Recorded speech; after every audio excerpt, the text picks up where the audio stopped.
STV correspondent Basil Okafor completes this report.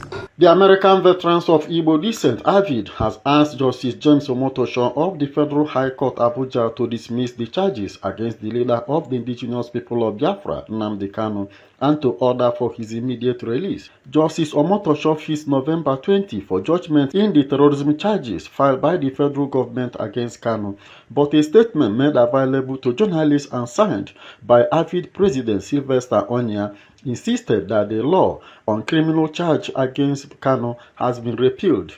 The statement noted that no court in Nigeria in 2025 has jurisdiction to try any citizen under any circumstances on the strength of a repealed law or a count the Supreme Court has declared non-existent. Statement says, and I quote, "This is not a trial. This is a constitutional abomination dressed in judicial robes. Section 36, subsection 12 of the 1999 Constitution is not a suggestion. A repealed law is not in force. A count declared non-existent by the Supreme Court is not a charge.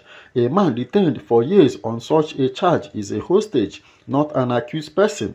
The group further maintained that the trial is contempt of the Supreme Court and that it is a prosecution aided and abetted by the silence of the United Kingdom on its citizens. The statement also says, and I quote, "The United Kingdom is enabling the prosecution of its own citizens by refusing to speak, intervene, or even acknowledge the absurdity of the prosecuting a British citizen on a dead, repealed, and judicially buried charge.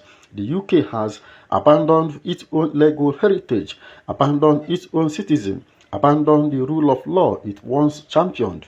A government that will not defend the most basic legal right of its own national, the right not to be prosecuted under a repealed law, is not merely failing in duty."